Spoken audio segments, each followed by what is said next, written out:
Bulavinaka, namaste and good evening. I'm Vijay Narayan, your host again for Fiji Village Straight Talk.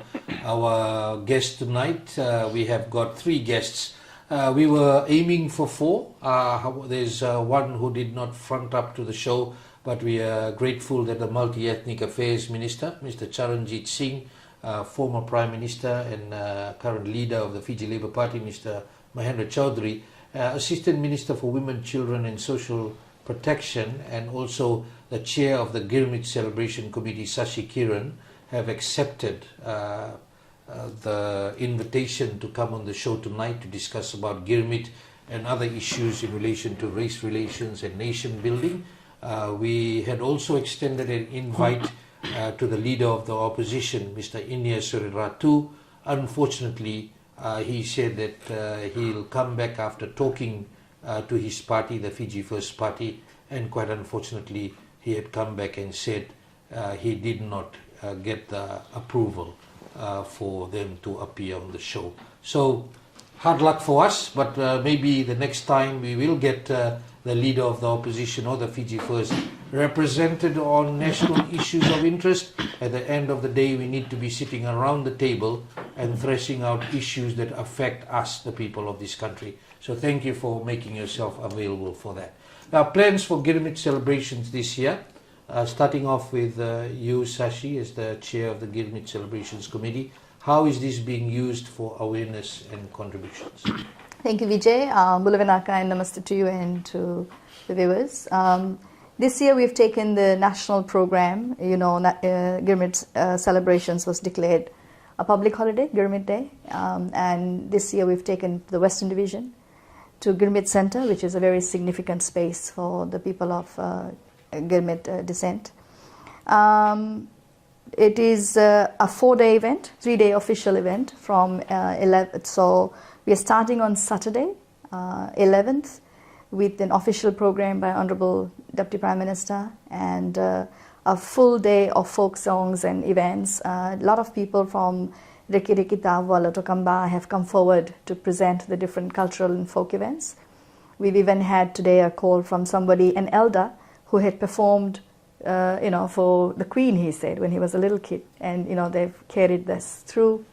So Saturday will be the official kickoff. We have Girmit Sports, where for the first time, different descendants of Girmitiyas, so like Hindus, Muslims, North, South, they're all coming together to play together. In football, in netball, organized by Sanatan Dharam.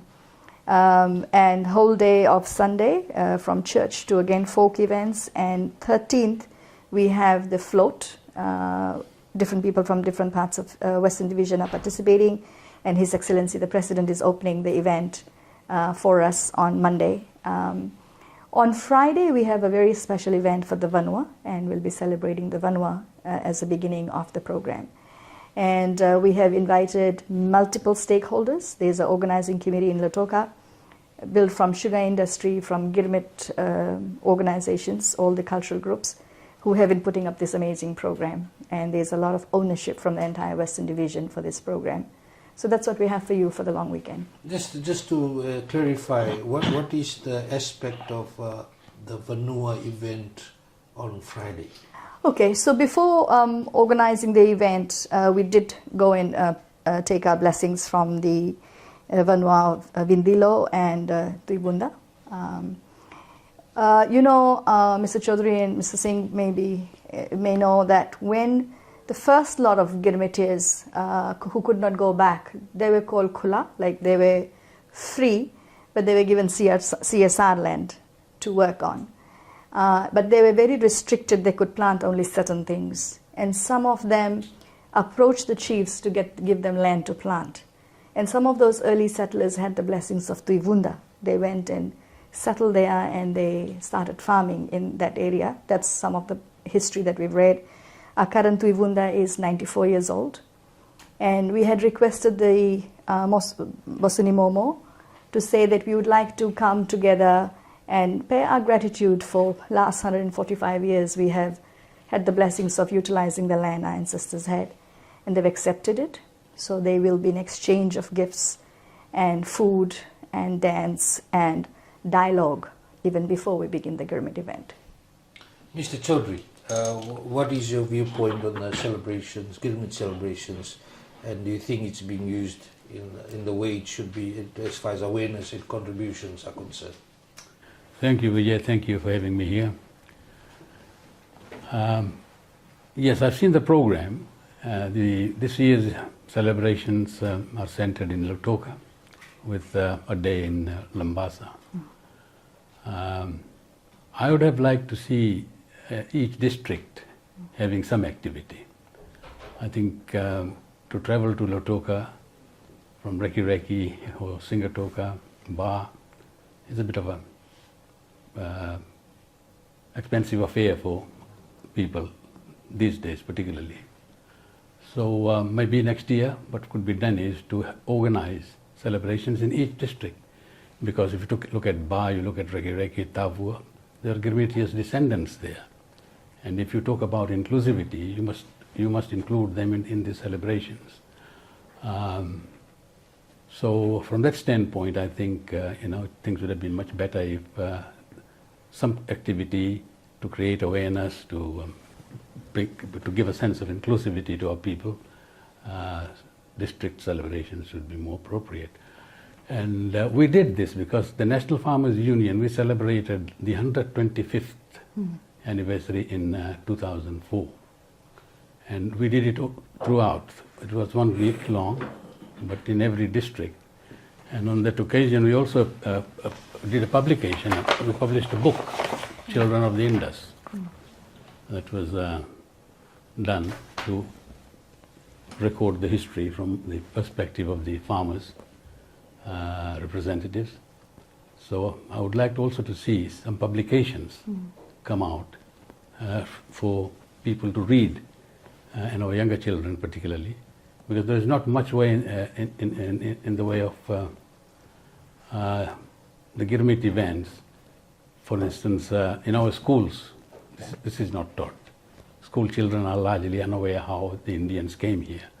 I think we should start from the school so that we get to know. We are here now for 150 years, but a lot of our people don't know where they came from and what's the history behind them being here. Minister for Multi-Ethnic Affairs, your take on that? Yes, well, before I say my comments on the celebration, I'd like to comment on the Leader of Opposition's refusal to come. It's very unfortunate that this person was only 4 days ago and had spoke about getting the parties together, working together.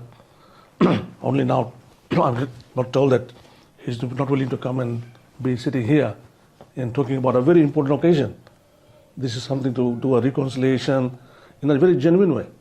And his presence would have given a lot of right signal to this country that yes, he's indeed part and parcel of us. However, I'd like to thank Mr. Chaudhry for his suggestion. It's what he said that yes, we have to go into a lot of districts, all the districts basically. Unfortunately, what has happened was last year's celebration was done in Suba on its own, and we thought that we have to do one big celebration in the West, and we'll try to get arrangements of the transports from Reki to Singatoka for people to come and participate. And then, of course, from next year onwards, we are definitely wanting to move around and celebrate in all the centers. However, I'd like to tell on record that we are doing a celebration in Lambasa, one in Lautoka, which is a big one, and of course, there's another small celebration to be done in South Zone. Let's talk about inclusivity and celebrations. Definitely, we need to aim it from last year where we started, where we're heading towards and into the future. How are we making sure? Because this is being asked.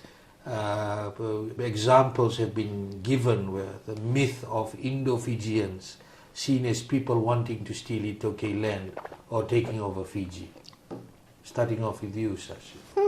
It's a hard one. I think there has been a lot of misunderstanding over the years.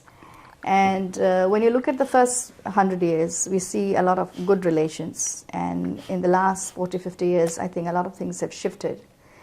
And there is lack of communication When we did, for example, when we took people to Nuklau last year, it was a shock. Even though we know 60,000 people had come, our ancestors, different ethnic groups said, what? This is how you came and this is how the pain was.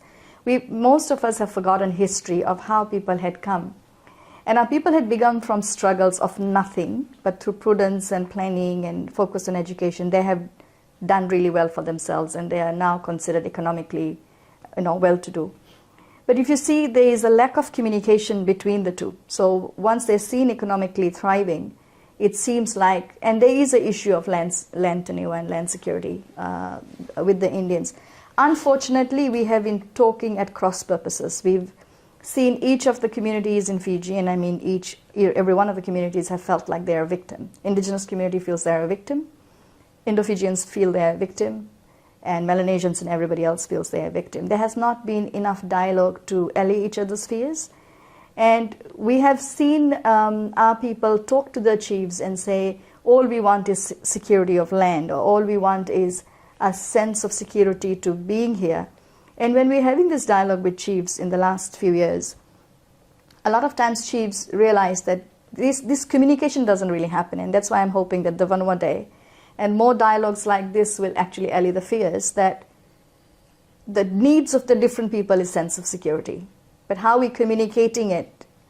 And I was talking to TLTB earlier, talking about the land tenure issue. Sometimes the way we communicate and how aggressively we say things, and it comes through the media, it's misunderstood that these people are here only for the land. So for the longest time, we haven't really talked about our fears and how do we deal with it.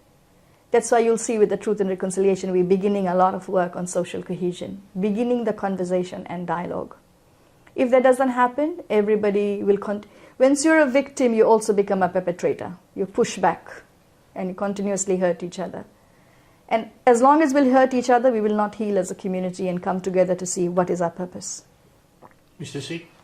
Well, I don't see that the Indian community should be feared of grabbing the land. If anything, they should open the land more to our community so that the economic benefit comes to the entire country. And this is something that there may have been some leaders in the last years who have been creating fears amongst the community. And this is where I think our coalition government is trying to come in and put a very straight face to the Fijian community and to the Indian community that, look, we need both parties to come together to make this country a very prosperous one that will make money for everybody. Mr. Chaudhry? Well, thanks, Vijay. I think it's the responsibility of the government of the day to work hard at dispelling such myths. This is an old issue. Actually, it was also there during the colonial days. It's not a new issue. And every time there's an election, this was used by people in certain political parties to instill fear in their own community that your land was at risk and, so vote for us. Otherwise, if you vote for a party which has Indians in it, your land will go. Not much was done to dispel this kind of political propaganda. And I think I'd say that it's the responsibility of the government to educate the people. And this needs to be done, and as Sashi says, I think one of the ways to do that is to get the Truth and Reconciliation Commission going, because there are a lot of other things also, aside from the land. One is about businesses. I think there's a grievance there also by the Fijian community that businesses are dominated by the Indian community, and this is also being used to create fear in their minds. So these issues can only be addressed if we get serious about bringing the races together. And unfortunately, this has not been done. It's just been talked about a lot, but no concrete action has been taken to push it forward. And I think that's the most serious issue which needs to be done, because we're all suffering as a result of the political events which took place in 1987, in 2000, in 2006. The country has gone, backwards. and we see unemployment, we see rising poverty levels, the social evils crept in. So this is a priority work which needs to be done to have stability in the country. And this is the only way I see that we can effectively tackle this propaganda. You've been a victim of two coups in 87 and 2000, and those issues were used, what we're talking about. In 2006, of course, after the coup, you were called in by the then president and you served on an interim government and eventually left. Looking back at those three scenarios, two victims, the third one, you had a part of your party in the multi-party cabinet, and then you went in and eventually came out. What are the lessons learned from the ones that you have been in? Well, the first one, of course, in 1987, we were there only for a month. And then for 5 years, we didn't have a parliament. Then we were landed with a constitution which was very racist.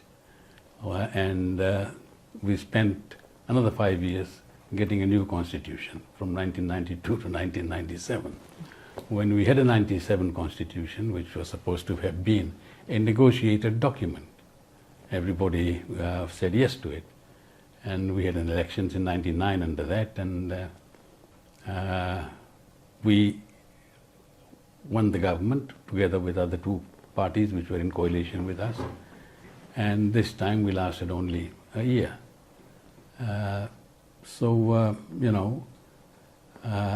This is the politics of race. Race card has been played each time. There was a change of government, and there was a vested interests which were not happy about it, and which were of course entrenched in Fiji's in politics. And they used the army, they used the radicals in the indigenous community to create instability, eventually leading to a coup. The 2000 coup, of course, is portrayed as a civilian coup, but it was not. We all know that. And this is why I'm saying that the work on Truth and Reconciliation Commission is very important. We must get to the truth. Only after you know the truth can you reconcile. You cannot reconcile otherwise. If the truth is not known, we're wasting our time. People should be prepared to come and tell the truth, and then ask for forgiveness and reconciliation. Let's talk about budget. Budget for the celebrations. We start off with Mr. Singh, Minister for Multiethnic Affairs. Thanks, Vijay. On the budget provision, I had submitted to Cabinet a budget requirement of 250,000 in total. And we have budgeted 200,000 for towards the Lotoka celebration, which is a 3-day celebration, so there's a lot of items and things are being organized.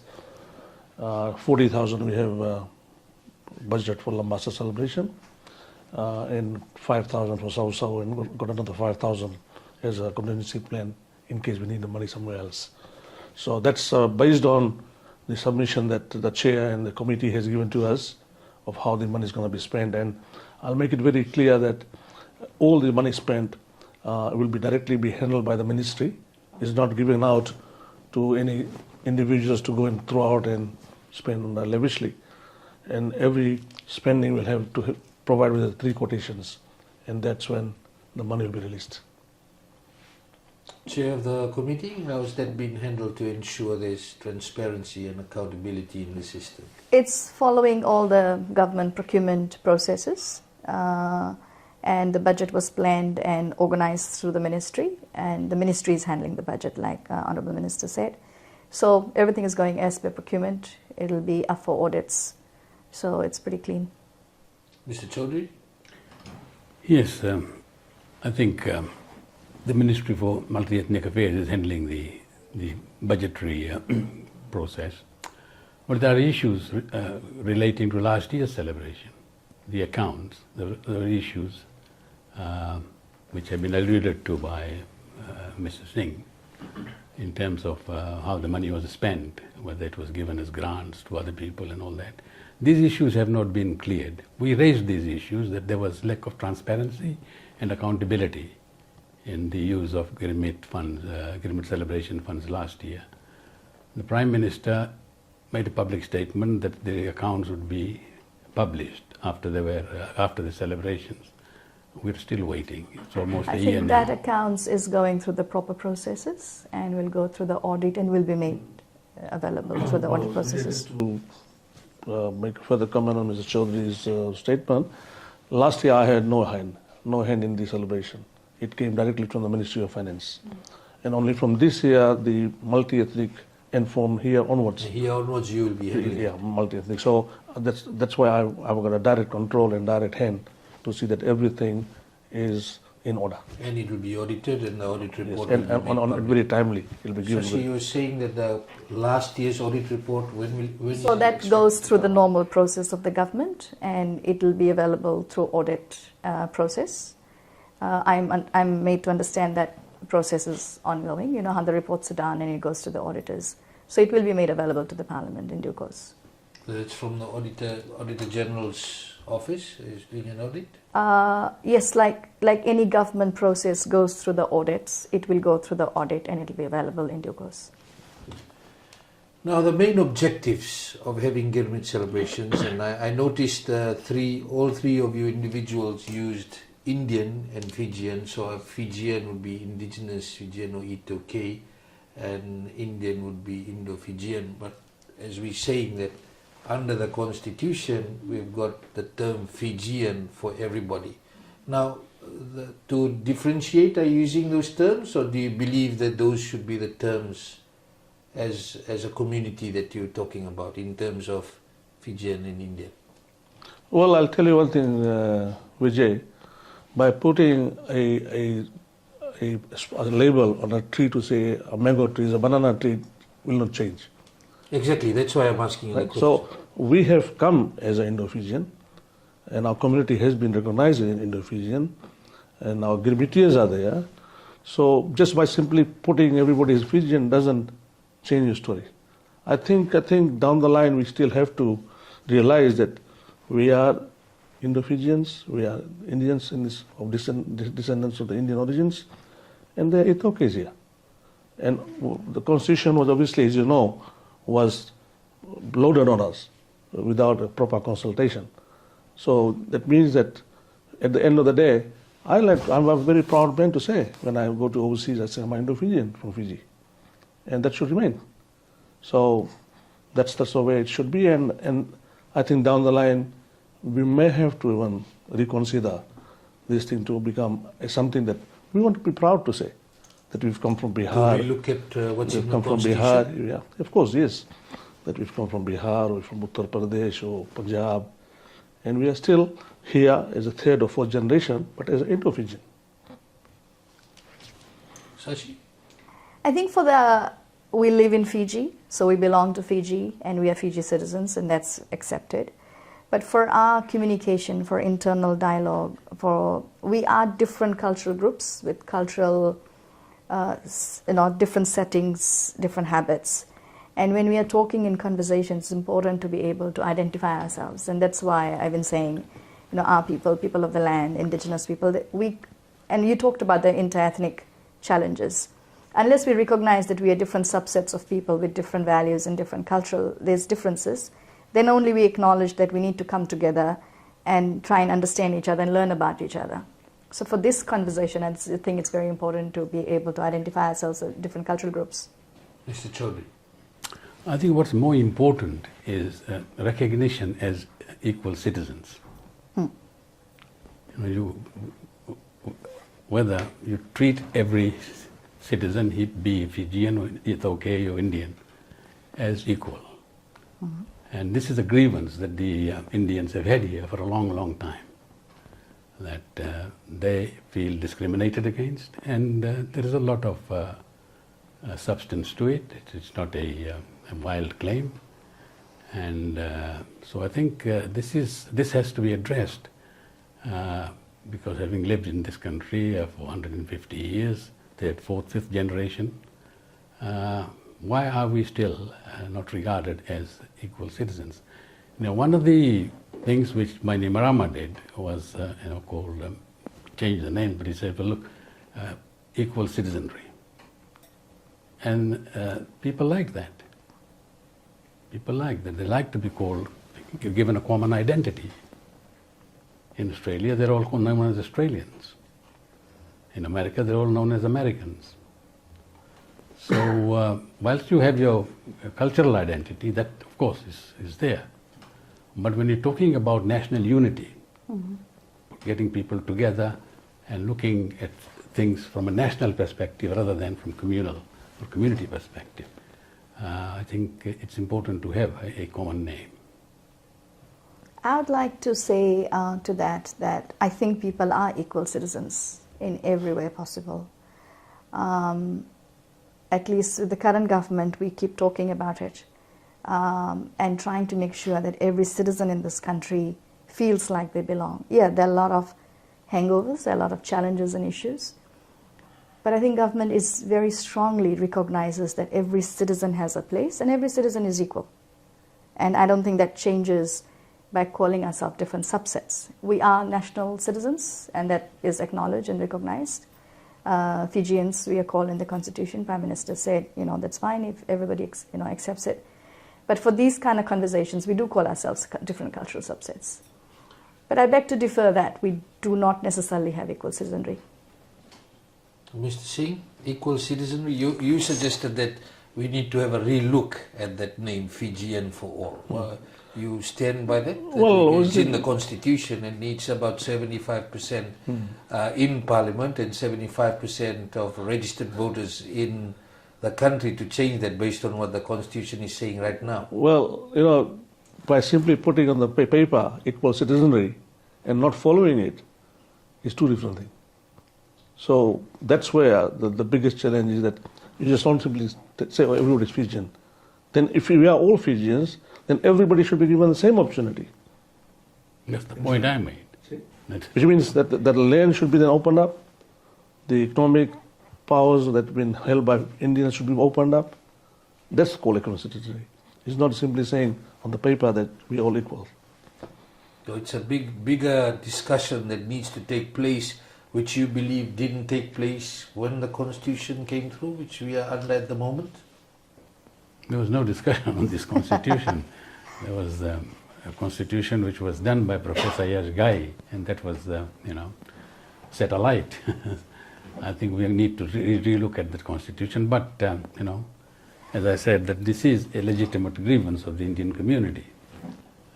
And no matter, you can deny that, but what's on paper is not in practice. It's quite unfortunate again that Fiji First, or the leader of the opposition, is not here, because it was born out of that time in 2013, and that's why we're saying it's better to have discussions across the table, sitting and discussing this, because at the end of the day it's our country, and how you're dealing with it in terms of the issues, reconciliation. Some may be thorny issues on what we're discussing here, but at the same time we should be at the table. So no doubt we will be having this discussion further on common identity, equal citizenry further. Just talking about how can we all make efforts in making sure that all communities understand each other better, Mr. Singh? Well, I think it's the duty of every citizen, firstly, to understand where we are and where we have to go from here on. Yes, there have been 3 coups. A lot of differences has been created. A lot of politicians have come and gone and created a bit of a indirect suspicion amongst the communities. And as Mr. Chaudhry has said, the only way forward is to, as the government has already set up, the Truth and Reconciliation Bill has been approved. We should seriously start, I believe, in the few months of time, the commission will be established. And the sooner we can get this commission going ahead and progress, and that's when I think a lot of things will come to place and say, look, this is what went wrong, and this is how it went wrong, and this is how it can go right. Mr. Chaudhry, your thoughts on how we can make sure all communities understand each other better? Well, as I said, we should start from our schools. It should be part of the curriculum to enthuse this in the children, that we are a multicultural, multiracial country, and therefore we need to understand each other now better. And I think the Bainimarama government had made an announcement that the teaching of vernacular language would be made compulsory in schools, but that was not followed up. I think we should make a start, because if we can speak each other's language, we understand each other better, and that should be done. Secondly, I think the politicians should behave. There are politicians who thrive on playing the race card, and this has been done in Fiji for a long time, even in the colonial days. So there has to be some way of dealing with this, because after all, it's the politicians who start this. At the people-to-people level, I don't think we have a problem. And I've said this both here and abroad when I've been asked about race relations in the country. And I said no. At the people-to-people level, I don't think we have a problem really. There might be odd cases here and there, but generally we get on. We get on well. The problem only arises when politicians get involved. So that needs to be looked at, so that we can bring the people together. And an example is we don't have the opposition leader here today. So how can we unite? I think so. There's got to be change, attitudinal change. That's got to come in. That's got to come in so that we can really unite this country. Just paying lip service to it is not going to work, and we've been doing that for a long, long time. The Truth and Reconciliation Commission, the idea was floated after 87 coup, and we still haven't got it 4 coups later. So now are we really serious about it or not? Sashi?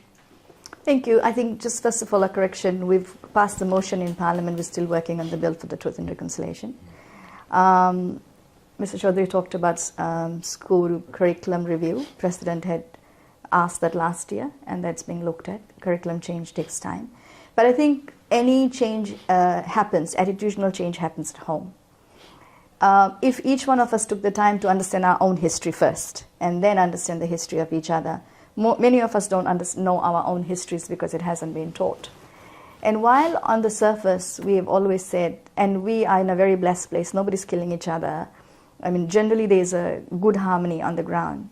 But in each household, we seed suspicion in our children's mind.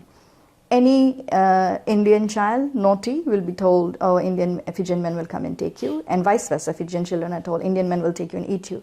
So from childhood, we've been seeding suspicion. So when a politician or somebody comes in, talks about something negative, it's very easy to start the fear and the suspicion, because we haven't built our community from home, from our communities. And that's why events like Girmit Day are crucial, because on that day we do end up working together, learning together. And last year, every ethnic group who was exposed to this through media said that they did not know so much about our culture and our heritage.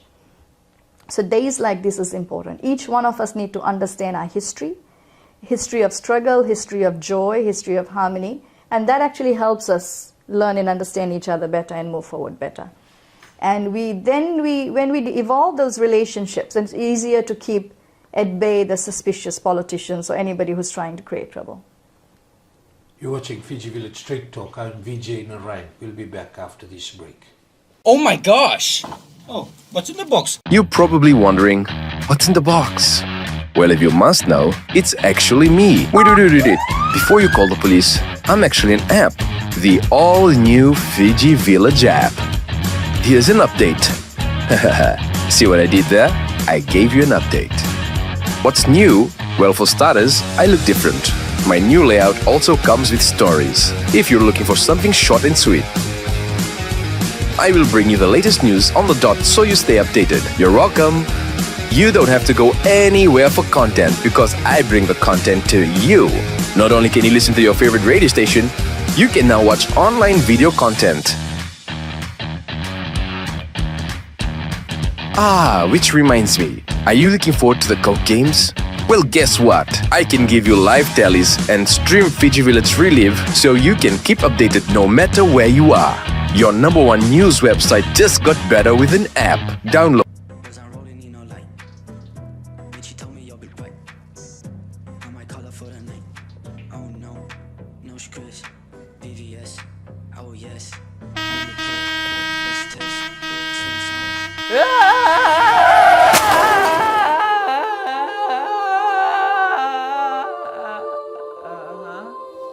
Wait, where am I? Oh, you died, bro. I'm dead? But why? Gauri, that's what happens when you change your playlist when you're driving? Crashed. What? No, this can't be happening. I had so much left to do in life. All I do is stare at my phone because you know I'm Gen Z and we're all antisocial. Oh, and I wish I did so poor guy. much. But by the way, do you guys have Wi-Fi up here? This is why you should have listened to F96 Drive. Shouldn't have been playing on music. And you just drive. No! I can't believe this is happening. It wasn't When you're even done, my eh? car and I didn't have Hell is charge. that way, eh? Eh? Wait, what?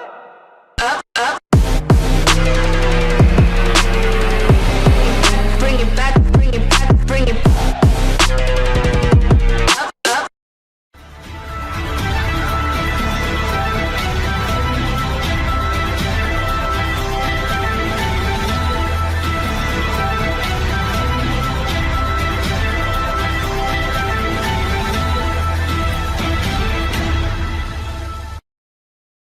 Welcome back. You're watching Fiji Village Straight Talk. I'm Vijay Narayan. Our guest tonight, Minister for Multiethnic Affairs, Mr. Charan Singh, Assistant Minister for Women, Children, Social Protection, and Chair of the Girmit Celebrations Committee, Sashi Kiran, and former Prime Minister and leader of Fiji Labour Party, Mr. Mahendra Chaudhry.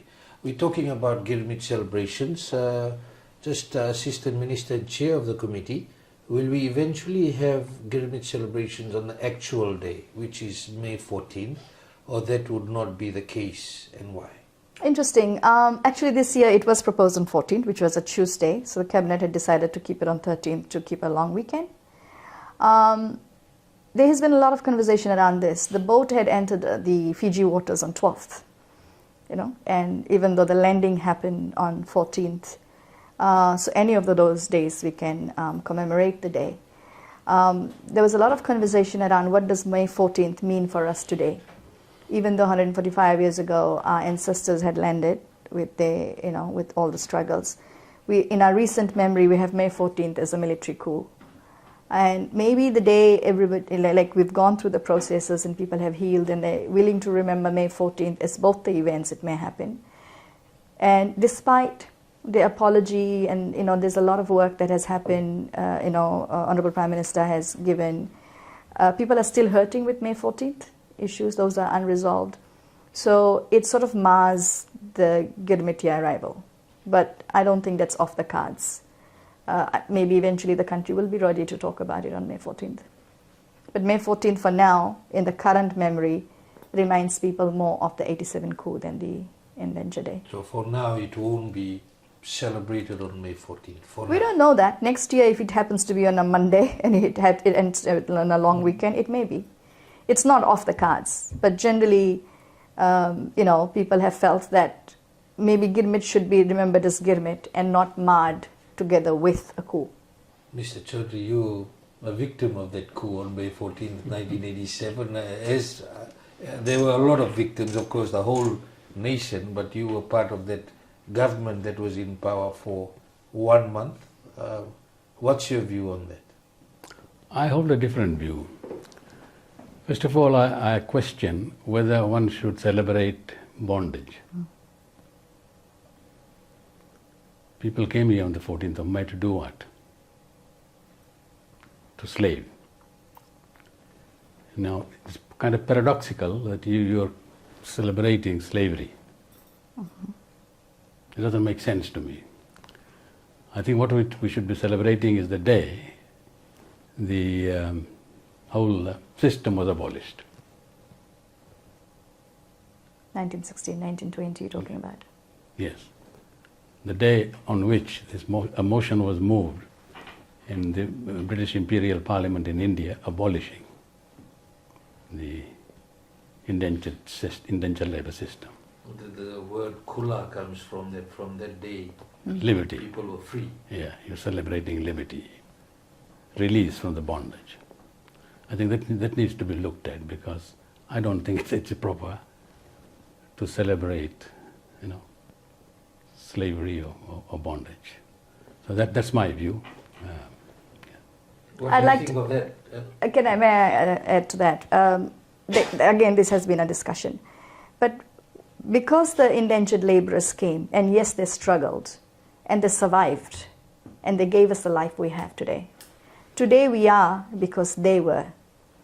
And this year the theme is, how did we journey through? And while we, you have to remember their struggles and pay our gratitude and tribute to them for all the struggles that they've made us today what we are. And I think the diaspora and the descendants need to be celebrated. Like somebody said, if a soccer team comes in with a lot of struggle and is weak, but they play the game and win, we don't remember their weakness, we remember their triumph.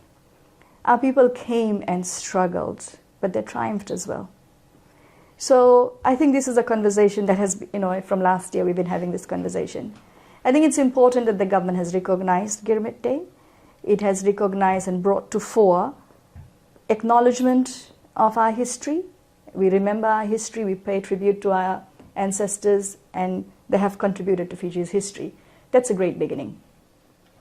Minister for Multiethnic Affairs, what's your view on? Well, I beg to differ from Mr. Chaudhry in this. As I said that earlier, that the British had sent Girmitiyas in all parts of the world, British Guyana, Trinidad, Mauritius, and I was very much amazed when I saw the public holiday and celebration of Girmitiyas in Mauritius. They celebrate, there's a public holiday there. And not only that, the Mauritian government has set up a Girmitiyas museum called Paravasi Ghat. So that's something that this coalition government is trying to also do similar, that as Sashi said, that yes, there was a struggle, but out of the struggle they came out, and the descendants were here, they have toiled on the soil, and let's recognize them through a public holiday, and let's make sure that there is one particular day in this country that recognizes their efforts of being here and making this country a success. So from your viewpoint, will we eventually have Girmit celebrations on the actual day, which is May 14th? Or well, Vijay, well, before this date was confirmed, the Minister for Labour, Mr. Singh, had discussed with me to say why should we have 14th or 13th. And I generally also thought that, by breaking off one day, because as Sashi has said, that the boat entered on 12th, and not until 14th the people came out of the boat. So the days are there. We can start on 12th and all the way to 14th.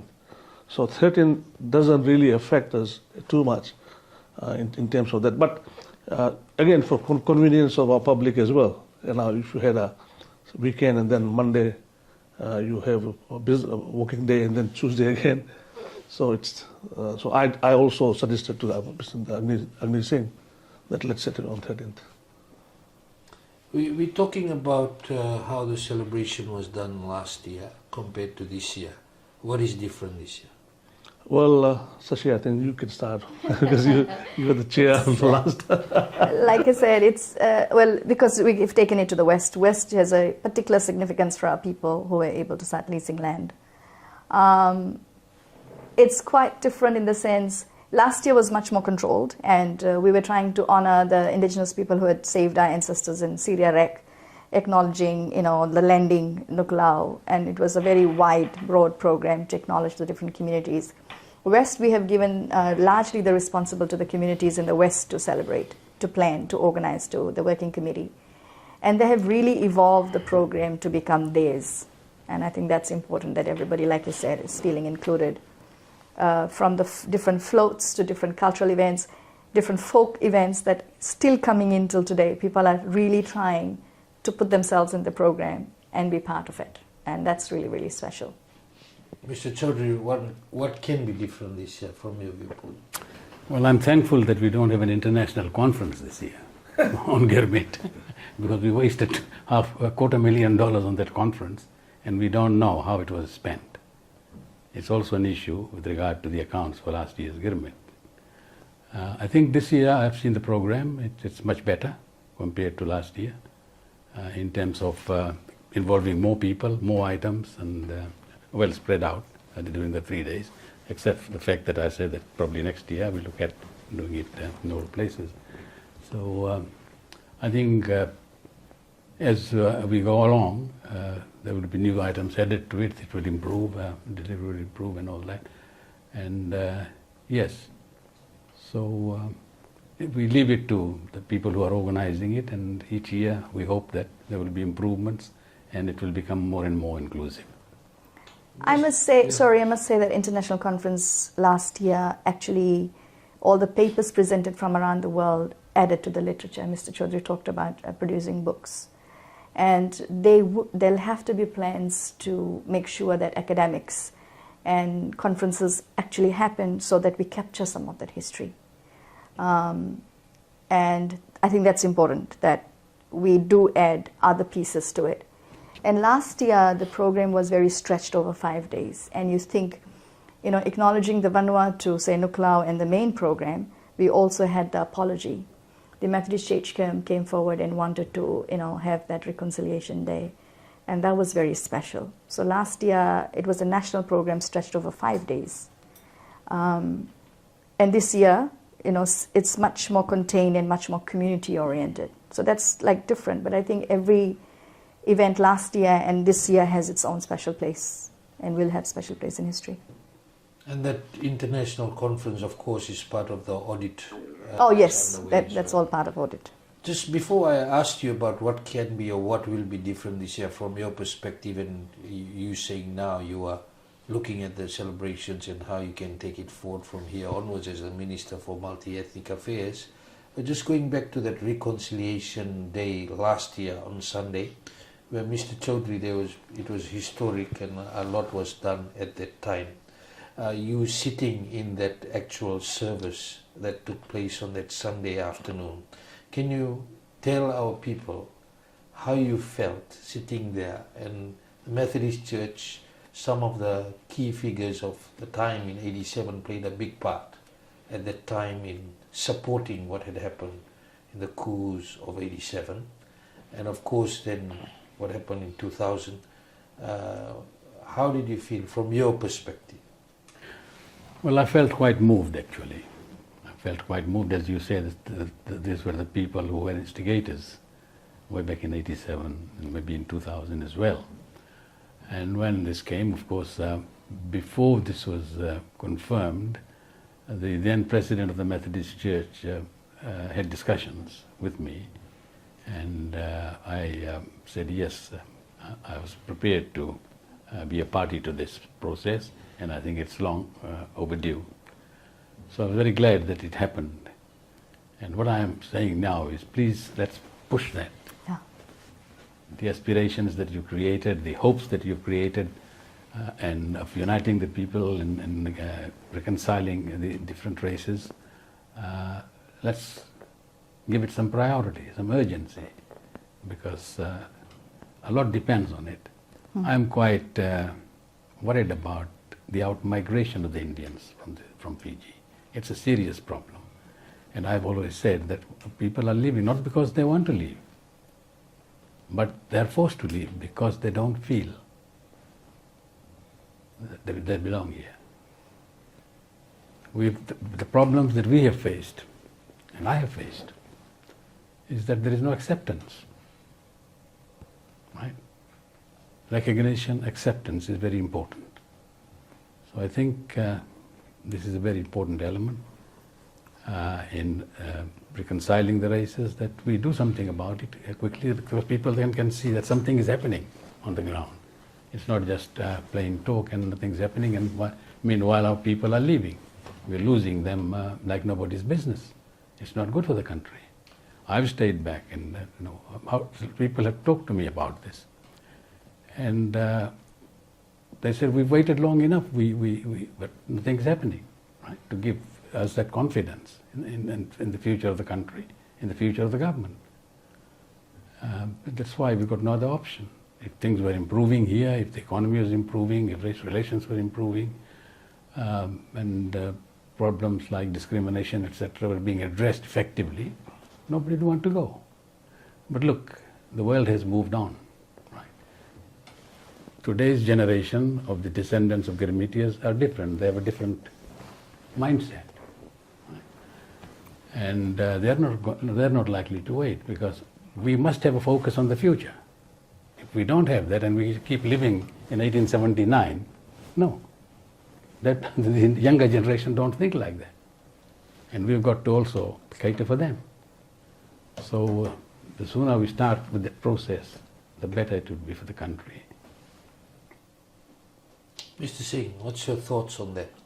Well, as far as the difference between last year's celebration and this year's, we are taking the Girmit celebration to the west, whereby by the majority our Girmitiyas had settled either in north or in the west, and right from Reki all the way to Singatoka.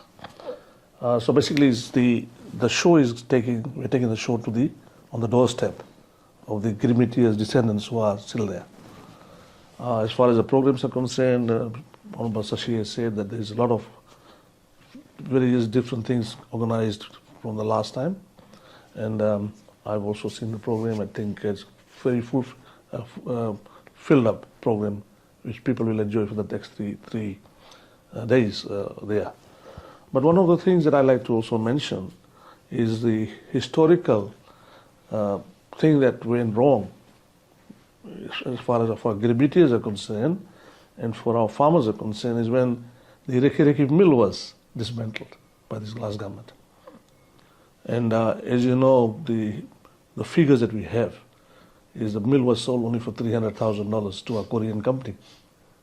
And that mill, if it was maintained, it would have had a very good memory and a history of the sugar industry with that old mill there. What I was told, Vijay, was that mill could have still been there with the spending of $8 million. They would have got the mill up and running again. So we have lost a history out of Reki, and together with the history, a lot of our farmers have basically moved out because they're saying there's no future in the industry there. So when we will celebrate, we will definitely announce a date when we are going to commence the rebuilding of the Reki mill. There's a serious negotiations in hand now, and our team of FSU people away in India and China to have a look.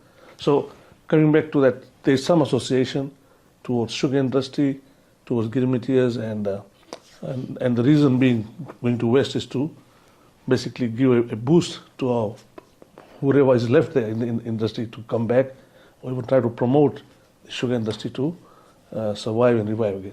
We will go to that issue where Mr. Chaudhry has brought up the issue of people leaving and conversations being held. We know there's opportunities, several opportunities now opening up in countries like Australia, New Zealand, even further than that, more opportunities than ever before. What is the government doing to ensure that we do not lose people who may be leaving because of they feel maybe they do not belong here? I think, like you said, the opportunity is opening. What we are able to pay and what Australia is able to pay, we will never be able to compete. Once New Zealand has opened up for teachers, for example, if they pay 4 times the amount that you are able to offer, or Australia is offering that, our people will go because that's where opportunities are. And migration has been part of the world. Wherever opportunities are, people are leaving. People are leaving Australia to go up north, and then our people are going there. That'll continue. How do we make people feel secure? There are a lot of different plans. Different industries you've seen have been talking about how to retain it. It's been a talk of all industries, whether you're talking about Employers Federation, you've been seeing it in the news, that there are different strategies being put in place, there are different incentives being put in place. But the reality is people will go where money is. Now, as far as feeling acceptance, there is a lot of work in that area. Mr. Chaudhry talked about reconciliation. Yes, we began the work last year. We're grateful that Methodist Church began that conversation. And then in September, we had that motion that has been passed. Now, to make some of these things happen, you need pieces of legislation. That takes some time to draw up, and that's happening. But on the ground, there's a lot of work happening that's not visible at the moment because, like Mr. Chaudhry himself said, you have to prepare people to speak the truth. There has been conversations with political prisoners, CRW, the Indian community, the Melanesian, different communities, conversations are happening. It's not all on media or on social media because these are difficult conversations we are having. We've seen the RFMF commander doing his work and he's reaching out to CRW and some of the political prisoners of that time. I will say that in a very short time, a lot of work is happening. It will be visible in the next few months because you have to prepare people. People feel insecure about this whole truth and reconciliation as well. There's anger, there's fear. People like Joe Nata, for example, are going around apologizing in, not only Fijian churches, but Indian setups. And it is evoking a lot of emotions, some anger, some bitterness, some pain. And we are trying to make sure that when all of this comes out, people are supported emotionally. It's amazing, some of the people who were involved in 2000, either, seen as perpetrators or as victims, or people who were bystanders. In Suva, when you talk to the Indian community, there's a lot of anger and pain from what they witnessed as looting and all. So I will just assure you and Mr. Chaudhry that there's layers and layers of work happening as preparation. There's religious dialogues, there's community dialogues, and we're trying to understand what do the communities need for us to evolve the social cohesion. Cohesion within each community, because for example, if you see the civil unrest or the military coups, there's also pull of the Vanua. And there's a lot of complexities in a Vanua. And you will hear that of who were the different players and how did it work. Of course, we've seen in military there have been different players, whether they're engineers or the CRW. In each of our community, even our community is very divided. People of Indian origin, even though we came as Girmitiyas, there's a lot of pulls and push factors. And at the moment, we're trying to understand some of this, what is required to evolve that social cohesion, understand what people need in terms of healing and reconciliation. And once we are ready within ourselves, then we are willing to come forward and confront the truth for the reconciliation, like Mr. Chaudhry said. And the truths in this country is hard to speak because we generally don't like to confront. We don't like to talk about hard issues. So all that preparation work is happening, and I'm hoping in the next few months we can come back to you with much more concrete. But I'll tell you one thing, that the more we dig, the more painful it is. And I think everybody who understands truth and reconciliation recognizes that it is a very emotionally wrecking and painful process. Yeah, but do you believe that people are living based on that, what Mr. No, Chaudhry has said, I don't think so. sense of belongingness? I think it is a lot more to do with opportunities that are available, because I also have continuous interest from diaspora who are wanting to come and settle here. So young people will move if there is opportunities, great opportunities economically. So I don't think that's purely the truth at the moment. Well, Vijay, I think, let me say this, Prime Minister's comment that Indians shouldn't mind being called Volangis. Now, that upset a lot of Indians. That was a very insensitive comment to make. And when a Prime Minister makes a comment like that, is he working for reconciliation? Is he helping in the process? Or is he derailing the process? That statement. I'm going to correct there, because I don't think Prime Minister had said Indians shouldn't mind calling themselves Volangis. He had called himself a Volangi. He'd used the word Volangi in our context, And he said, I'm a Valangi here, and then he started speaking in Fijian. But he basically called himself as a visitor on the World Indigenous Day. And every Fijian, a chief, when he goes into a new space, he is a visitor in that space. I think that was really blown and baked out of proportion, because I went back and looked at that speech. I beg to disagree. It's all right to trying to polish it up. That in the Fijian context it means this, it means that. But what is the meaning to an Indian? Who is a Valangi? He's a visitor. So let's be honest about this. But he didn't call Indians Valangi. He did. Because I went back to look at the speech. Indians shouldn't mind being called Valangi. And then he tried to explain it when he was questioned about this statement. Then he tried to explain it. Is this on the World Indigenous Day? It is this. No. Mr. Singh? Well, I'll tell you one thing. I have been with the Prime Minister for some time now. I think he's within his own heart now. He doesn't mind or doesn't mean what the word he said or may have said. I haven't followed it. But within the cabinet and within our ministers ourselves, I think all the ministers and we are there, they all actually are accepting that our indigenous Fijians and our Indian brothers and sisters should be together. There should be no feeling that we are an outsider in this country. And the policies that currently we are putting in place is all for the betterment of everybody. So I don't think that the Prime Minister's intention was anything to make a statement to say that the Indians are a visitor here. The issue about, again, from your perspective as the Minister for Multiethnic Affairs, what is being said where some people are leaving based on they don't feel that they belong here. What's your thoughts on that? Well, I'd again agree with what Sashi has said, that even if we want to hold back our people here, even in my own organization, whatever organization I'm losing people on a daily basis because they get better opportunities and they just overnight they give a letter to say thank you very much for the job that you've given me, and now we've got a better job in New Zealand and Australia. And I'll tell you what, Vijay, our people who are very hardworking, whether it be indigenous Fijians or Indians, for that matter, they have gone there and they have made a honest and decent living, and the quality of life is also good. Why we have lost people here? Look at our health system. Our health system is pathetic. I wouldn't want to go and enter CWM if I get sick. And look at the previous government's ministers. They've been flying to Singapore. They've been flying to Australia to get treatments done, and they'll expect our local citizens to go and get this type of health services. So those are factors here. As Sashi has said, yes, money is one thing, but they'll also look at the other side, what they're going to get in return if they go to a hospital or go to any government services for that matter.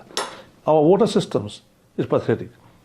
Over the last 13 years, the water system is in a disarray. So all these things have been a factor. It's not only singly to say that we are insecure here. There's overall a lot of other factors that have. I'm a bit worried. Just a side conversation about health. You're saying as the minister, as a cabinet minister, you wouldn't go to CWM hospital yourself because people watching would now be very concerned. We know we have a dire need to urgently address the health system. What is being done about that? Let's just address that quickly. Yes, sure. As you know, that the Australian government has recently put in money to get the CWM improved, which was supposed to be done long time back. Recently, the Indian government's announcement of a 100-bed hospital, that also is coming into play, into plans. What I'm saying is, look, I'm not scaring anybody not to go to the hospital. If somebody has to go, he has to go. But what I'm saying, the type of services that are being given there is substandard. And this based on lack of investment. Why has this happened? Well, the thing is that for the last 13 years, our government that was there. They were wasting money on things that were not supposed to be done. And the priorities were not right. It goes far back, Minister. Well, okay, 16 years. It goes far back because look, I tell you, we had the best of doctors, locals, right? Consultants, senior consultants. After 87, they were forced out. They were in important positions. They couldn't bear that because they were professionals in their own right. And at one point in time, there were more consultants outside of Fiji, our own people, top doctors, than in Fiji. There's a doctor who's been trying to establish a hospital here. I'm talking about Dr. Singh now. You are well aware of his efforts for the past so many years. But he hasn't received the support of the government. And not just this government. I'm talking about from Mr. Rambuka's 92 to 99, then under Mr. Garase, you know, that they got land and everything, they had plans and all that. They wanted to do a tertiary hospital a long time ago. This hasn't happened. So we've lost people because of these events, right? These political events and all that. And then this is why this has suffered. Now the first inquiry into Fiji's health services was in 1980 when Ratumara was the Prime Minister. There was a headline, front page headline in the Fiji Times one Saturday morning to say that there was a drug shortage at the CWM. And then he was very quick to talk to the Fiji Medical Association because the Fiji Medical Association president had made that statement. And soon afterwards, this inquiry was commissioned. It was headed by Dr. James Maraj, who was then Vice Chancellor of the University of the South Pacific. He produced a very good report. But that report was never implemented because we had 87 after that. And, you know, so series of events which are all associated with what's been happening in this country. Why we are so behind today. It just didn't happen like that. Just this morning I was talking to somebody, a diplomat, and I said there is no reason why people in Fiji should be poor. We are very abundant in resources and all that. Why has this happened? He agreed. So we've got to examine ourselves. We've got to see what has happened, what is happening, right? What is happening even. And we're making the same mistakes over and over again. We are treading the same old path. There's a lot of whitewashing about all this. As far as I'm concerned, I think the government is very serious in trying to bring back the medical system up to par. And as I said, see, we are only there in government for 13 months, or 14 months by the way. But I know the Minister for Health has put a lot of efforts in the cabinet to bring back all the health system and of course improve the infrastructure. Of course, as Mr. Chaudhry said, I agree, we have lost a lot of medical professionals, but again, then they had also had a problem during the coups, but then also they had a better opportunity in overseas hospitals where they were paid 4 or 5 times better than what we were being paid to bring our doctors here. You're watching Fiji Village Straight Talk. I'm Vijay Narayan. We'll be back after this break. Bigger, bolder, and better than ever. Fiji Showcase 2024, 5th to 13th July at the Vodafone Arena, Suva. Get ready To be swept up in a whirlwind of international acts, mouth-watering cuisine, and the best shopping deals of the year. Oh, the shopping! There's nothing like having everything under one roof. Fiji Showcase 2024, 5th to 13th July. Save the date! 9 days of pure delight awaits. Fiji Showcase 2024, 5th to 13th July at the Vodafone Arena, Suva. See you there.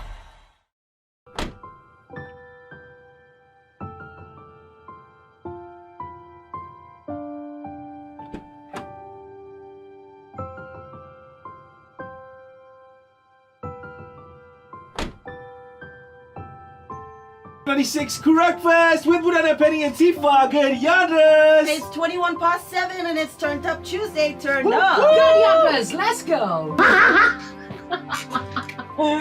Hey! Hi! We just wanted to take this moment to say a big binakabakalibu For making us the #1 radio station in Fiji. Your sport means the world to us. Thank you for listening in day after day. I like listening to Breakfast on FM 96. I love all the songs that they play and FM 96 is one. We love FM 96. FM 96. Our number one. One thing that draws me to FM 96 is that the content is relatable. They do play all the music that I love. Part of FM 96 is listening to Penny the Penny Stars. And they make fun about my forehead because it sings better than they can tell. And you have made us a part of your daily routine. And we couldn't be more grateful. Because you make what we do worth it. Thank you for making us #1 in Fiji! Hiya!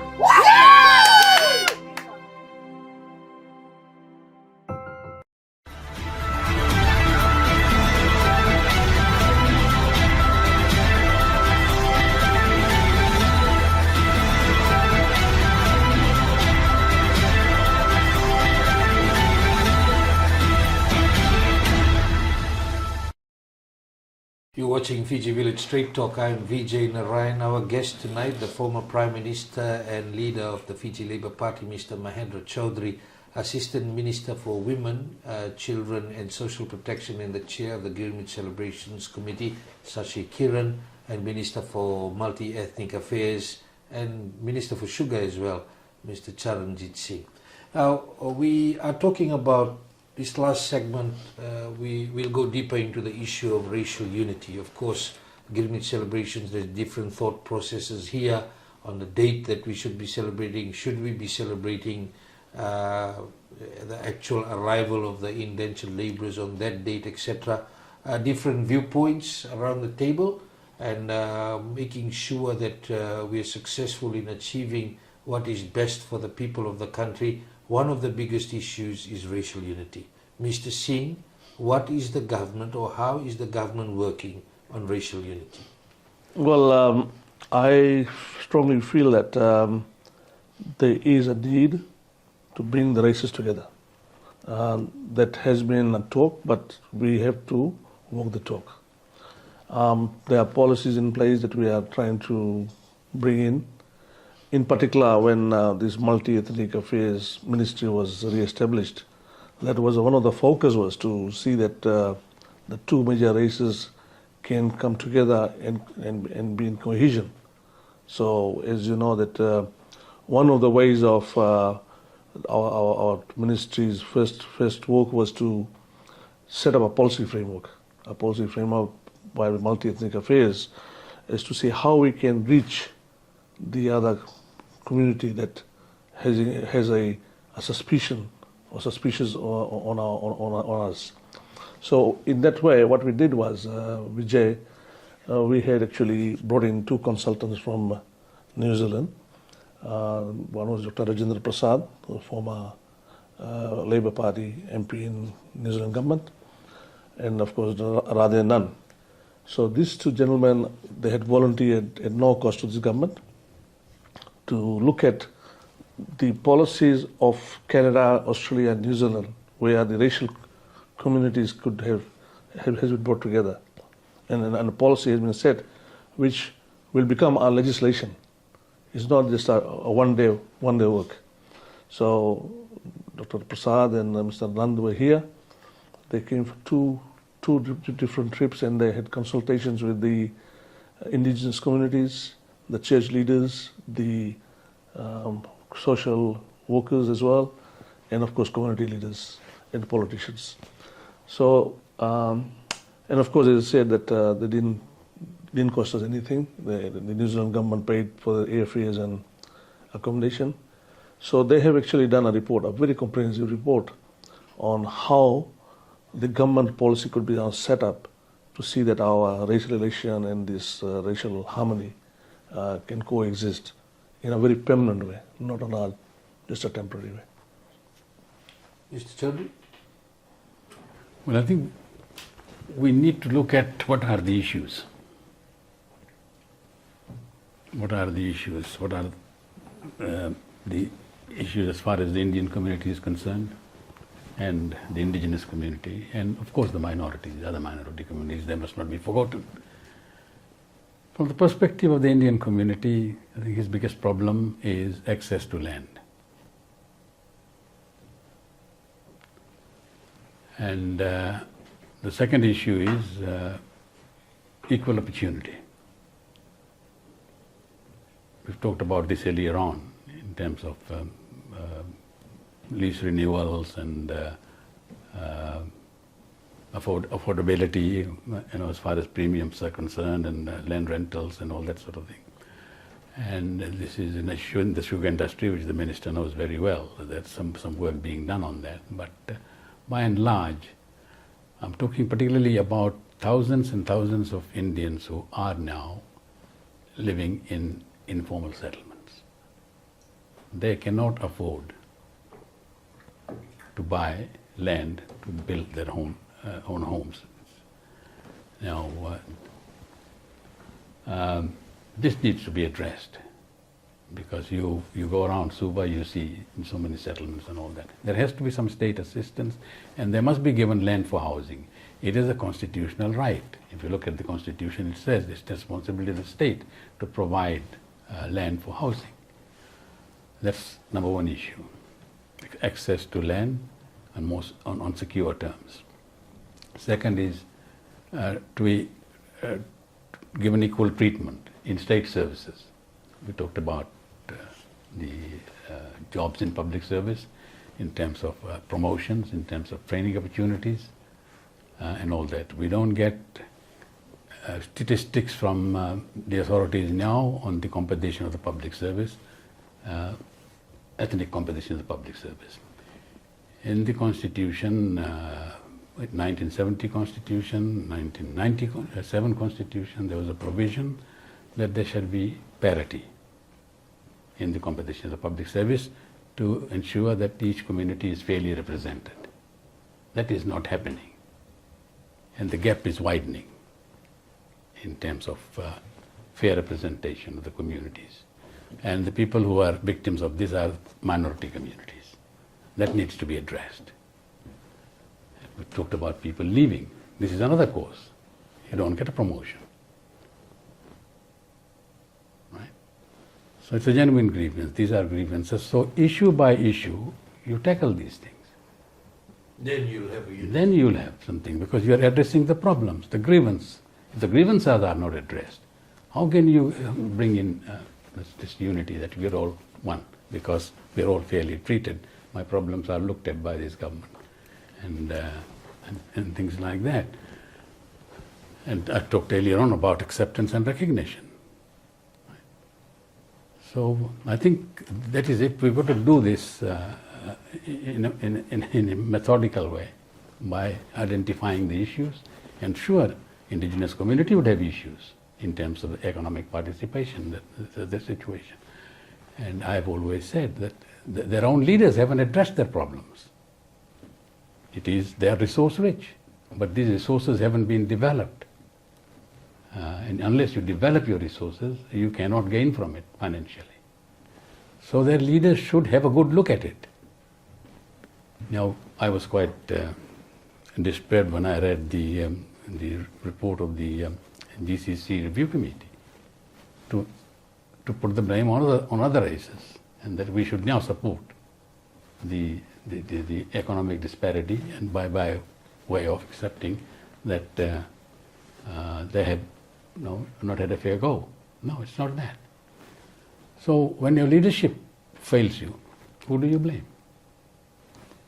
As I said, and I talk frankly, I've always talked frankly. Maybe that's why some people don't like me. But the fact of the matter is that they've been governing this country. Only for 1 year, 1 month, there was a different government. And if today the indigenous community has got issues, and they've got issues, who should they blame? And I've always said that the leaders should have a good look at it, because they have genuine grievances to which can be addressed by reforming things, or that's not receiving attention. It's not receiving attention. Sashi, do you think that is receiving attention is required? These issues? Yes. The issues raised by Mr. Chaudhry. I think they are. I think the current government has recognized the issues. You'll see the informal settlement. There's a lot of work happening in formalizing some of that. You will see that the Itoke Land Trust is looking at fund and how the existing fund and how can they create more benefits for the indigenous community. There is a land committee made from multiple ministries which has gone around listening to try and see that land lease issues are stabilized. We've had multiple statements from the different ministers on nobody's on insecure space, nobody's just going to get kicked out, there's a process. So I think there's a lot of listening and working happening around this. Now on the allegations of people are not feeling heard or civil service disparity, I think the Prime Minister has said that any such thing must be appealed and written to him. And internally within the caucus we've spoken about it as well, that these sorts of issues that we are hearing, we would need evidence to make sure that people can appeal through the PSC process. So I think there's a lot of listening and working happening, but at the same time, when these allegations are coming in, it'll be good if it comes with evidence so something can be done about it.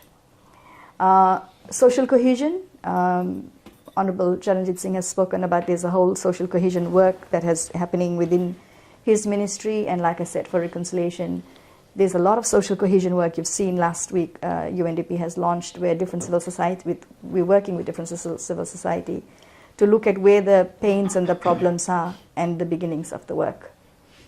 Yes. So I think there's a lot of work happening, and it's very short time that we've started rolling some of these things off.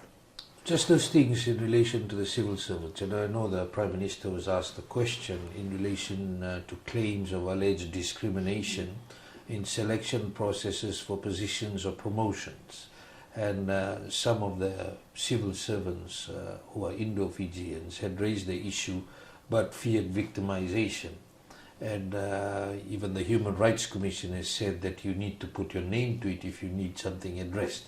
Now, talking about that, what type of process can be put in place or is in place to ensure, because as far as I know, the Constitution is clear, there needs to be an open and transparent recruitment process that needs to be undertaken for any filling of the positions. How is that being ensured that it's done, Mr. Singh? Well, I actually had visited the Public Service Commission and met the chairman, Mr. Rukamanda, and also the Permanent Secretary, Mr. Pramanish Chand. And I made it very clear that from my point of view and from my government point of view, that there should be no discrimination and everybody should be given job on merits. And they did assure me, however, if Mr. Chaudhry has some names to mention in confidence to me, I'm more than happy to take it up and front the PSC. But even again, if any civil servant would like to reach me privately, I'm more than happy to see how I can help them out and see where they have gone. They have been not properly been taken care of in the job position. Because under the Constitution now, the Permanent Secretary makes the appointment after discussion with the Minister. It is now, because that's what the Constitution states, right? No, sorry. PSC does not make those appointments. PSC only makes the appointments of permanent secretaries. The rest, the Constitution empowers the Permanent Secretary to make appointments, but he has to have the consent of the Minister. Yes. Yes. So, you have an independent Public Service Commission. Now, the process within the ministry is not transparent. When the Permanent Secretary takes a decision, the Minister would usually not go against the decision, normally. So, under delegated powers before the 2013 Constitution, when the heads of departments, the permanent secretaries were given delegated powers to appoint, there used to be departmental staff board with representatives who would make these decisions. We don't have that now. And so decisions are made by the permanent secretary. I don't know what machinery is followed. It's not transparent. And it's not a very good system to empower a permanent secretary to make this appointment by himself or herself. So this process had come in through the 2013 constitution process where the previous process was removed. Can I add to that, Vijay? From my ministry, I don't know about other ministries, whatever positions have come up, there has been an advertisement in the media, and there has been a committee within the ministry that interviews and then grades out the best of the best candidate. I can't talk about other ministries, but whatever appointment I've made, my ministry, it's very, very transparent. And with the permanent secretary, yes, after discussion with you, and the committee recommends. There's a committee that interviews. There's a panel, and they go through the whole thing. I think the panel system is there in all ministries. In all ministries. But I'll say to you, Vijay, like you said to the PM, we've been raising it. Mr. Singh has raised it. If there are issues that needs to be looked at, and as far as fear of victimization, I know that's been the culture. But I think now places have really opened up. People use social media any amount, for example. So if people bring it forward and they go to the Human Rights Commission and other places, there are many pieces to protect them from abuse, even though that fear is there. But this issue is being raised, and if there's evidence, then obviously it's something that the government will take up. You're saying that the government caucus has discussed it? We have, when it comes, these kind of complaints come, Prime Minister is very open that we must listen to all criticism. So every time it's raised, we have discussed it, and then, ministers have assured, and we've talked about racism and land issues.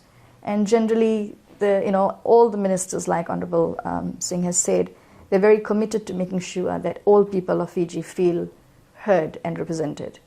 That's the general intent when I've seen personally in the government. We may be faltering. It's early days, and if there are gaps, I'm sure it's something that the government would listen to and action. As and when we understand what's happening in terms of evidence, and like Mr. Singh has committed himself, that he's willing to take it up to the different ministries. So the commitment is there. What more do we need? And that's what part of the listening is. What more do we need to make sure that people feel heard, they feel healed, and how do we create opportunities? Because everybody is very aware that people are leaving. What do we do to make them feel comfortable?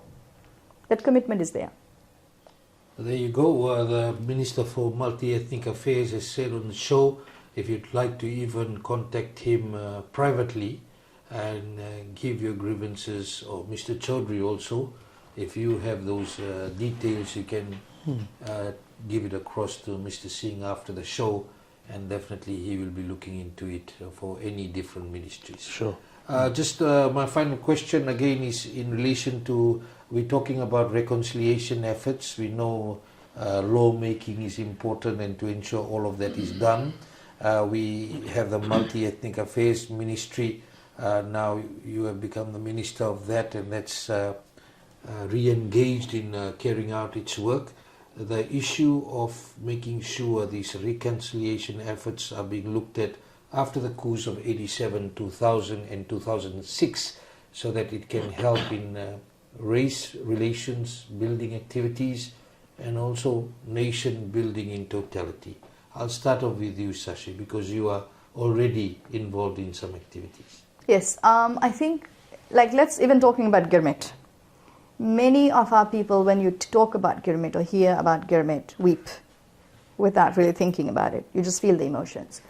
I think the intergenerational trauma of Girmit itself has never been resolved within us, because we sort of went in denial, and there was election and coups, and we kept moving. So, events like this help us reconcile with some of those past pains.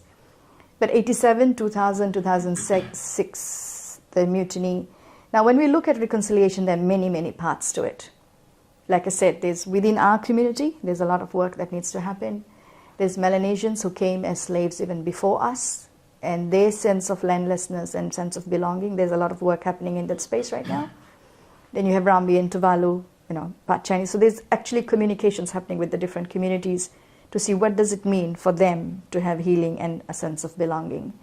Then within the Vanua, we have started having those conversations, because each coup polarized the Vanua, and each event, political event, polarizes the Vanua. Even though we see them as just homogeneous indigenous Fijians, there's so much tensions within that community. And what does it mean for that to be healed so that people are not used in these sort of political upheavals like we've heard? Military, CRW and all that there's a work happening there, but there's a lot of more work that needs to happen. And I've personally had some conversations with political prisoners in CRW to understand what does it mean for them, as long as we're talking about to victims of 2000, 2006. Some of this work is very sensitive and not worth publicity at the moment. So while we're listening and evolving the processes, there's a legal framework that is being developed. And we are very hopeful that by next budget, right after next budget, we should be able to start announcing the processes and the frameworks that are going to be used. We're also studying different frameworks around the world. If you look at Africa or Solomons or Canada, Truth and Reconciliation, or even Sri Lanka, they're set up in very different contexts. So while we're learning from many of those frameworks, we are trying to evolve a process that will be suitable for our cultural context. And each of these events, like using the Girmit event to have a Vanua, a Pharma conversation, we are trying to use a lot of these spaces to see how more do we actually listen and engage is happening through the government processes. And I must assure you that we are very committed to the Truth and Reconciliation. And you'll see that, again, it's not very public, but we're engaging with the different donors and different partners. Social cohesion is being rolled out, and social cohesion is a large part of the multi-ethnic ministry as well, to see that we genuinely are working on healing way before next elections. Like, we do not really want this to become a political football. It has to be a process of healing that is genuine if we want the nation to move forward. And it's very, very deep, deeply rooted. Saying it will progress quite rapidly after the budget announcement? We're hoping, but we're dealing with people's emotions. So it depends on how people are feeling. And we're also preparing, counseling support services when people come forward for things like that, how emotionally supported they are, either they're a victim or a perpetrator. There's a lot of work in that space. So it depends on how ready people are to move with this, but we are hoping that it happens rather quickly, or at least starts off rather quickly. Mr. Chaudhry, this is all about reconciliation efforts and looking at issues after the coups of 87, 2000, 2006. At times, you have been questioned too, that after the 87, 2000 coups, of course, you suffered a lot. You involved in that hostage-taking crisis, lasted for 56 days. You were in Parliament, coming out, a lot of trauma there, no doubt about it. And even a gun was put to your head on that Sunday to resign. If not, you'll be shot at that time. We do remember, the people of Fiji remember that you came right down to a gun at your head to say you resign. If not, you lose your life. In 2006, after the coup of 2006, you were seen as a person who then supported Mr. Bainimarama and said, you join the government, interim government. Was it to then try to look for ways that finally we need to find something, but still people have seen that also as an issue, that you eventually joined someone who had done a coup? How can we move forward in proper reconciliation efforts after all of this has been done? Well, I think, as Sashi has been saying, that there's a lot of work that's being done. I'm sure there is a solution somewhere to all this, because this is not the first time that the Reconciliation and Truth Commission is being set up, as she pointed out, in different countries, maybe in different contexts and all that. I think what we should be doing now is get something concrete done. We've been waiting a long time, and I know that it's been talked about, and this present exercise, there are too many ifs and buts to it. Now, if you in this kind of a process, if you want to satisfy everybody before you make a start, we'll never get started. Let's make a start, and then deal with, situations that you may need to address within the system, but separately. As far as my involvement in the Bainimarama administration was concerned, and I made this clear many times, that it was at the instance of the President who asked me to stabilize government finances, which were in serious state at that point in time. Also, being a victim of 2 coups, I knew that once this had happened, you can't set the clock back. We need to get the country back to democratic rule as soon as possible. And our involvement in that would be to bring democracy back. We had an agreement that one of the conditions was that that the Constitution must be maintained, which it was. The Constitution wasn't abrogated until 2009. I pulled out of the Bainimarama administration in 2008. Now, that the country was going to go to elections in 2 years, and in the meantime, the economy has to be addressed, and Fiji would go to polls in 2 years' time. So elections were scheduled for April of 2009. But other things came in between, and I fell out with the Bainimarama administration over certain issues. So I resigned in, I think it was 2008 August. But before that,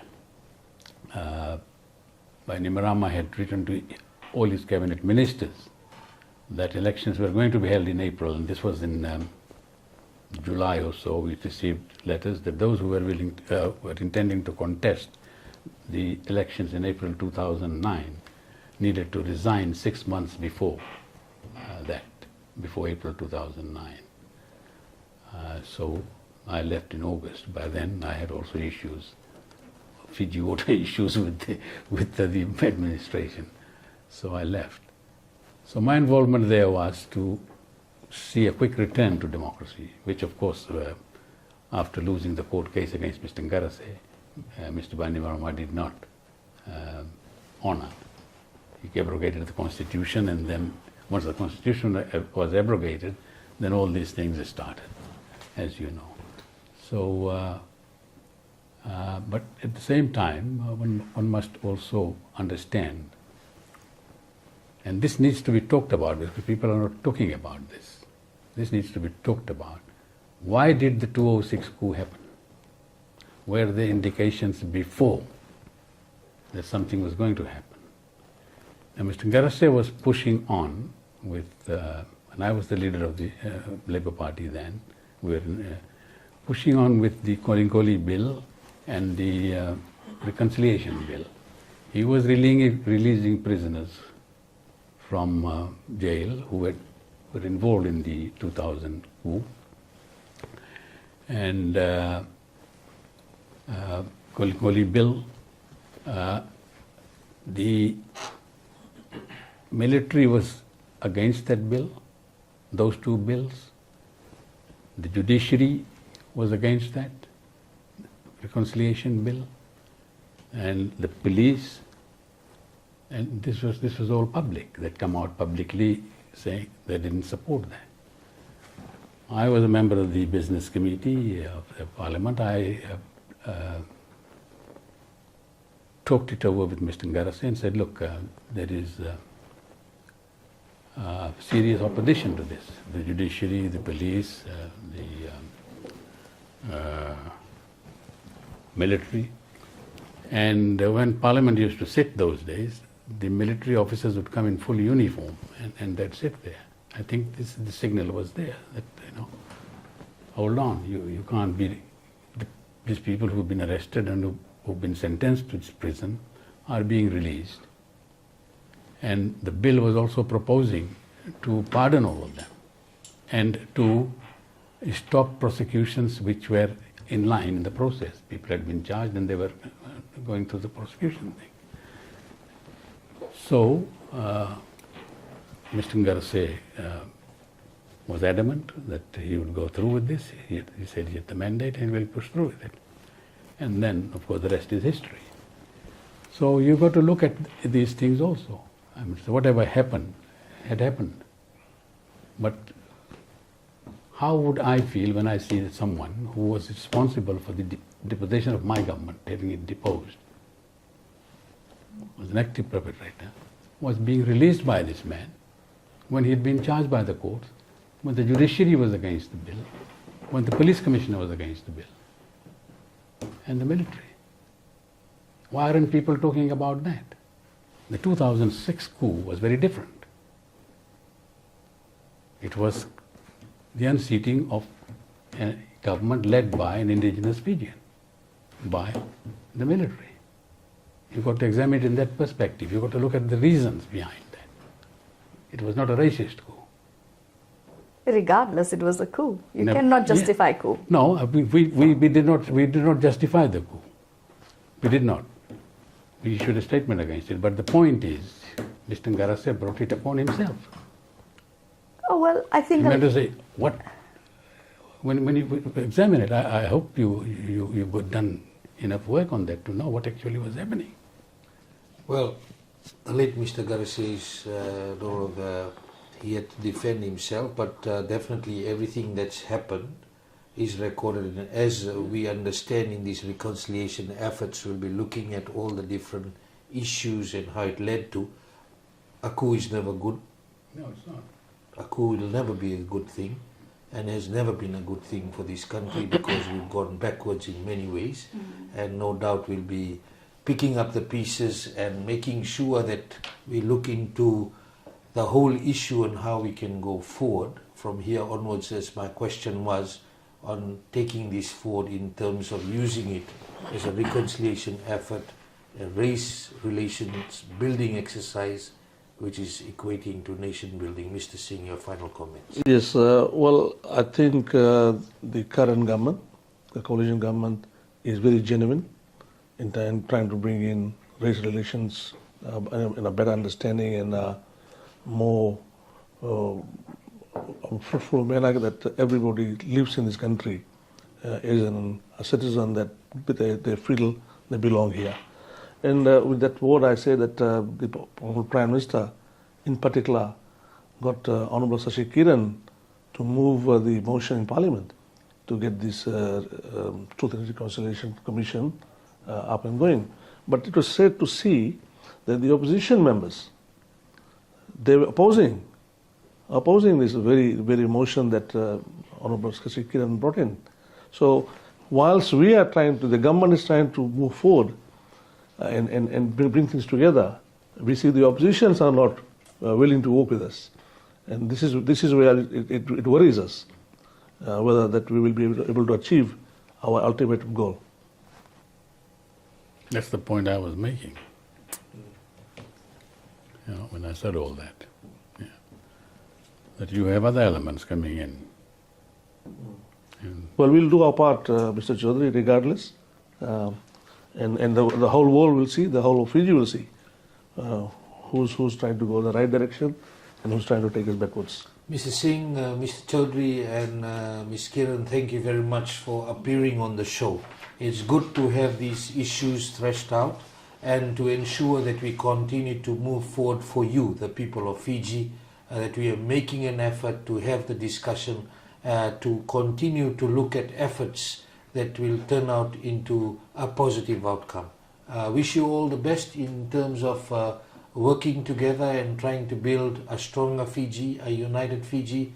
Until next week, have a great evening.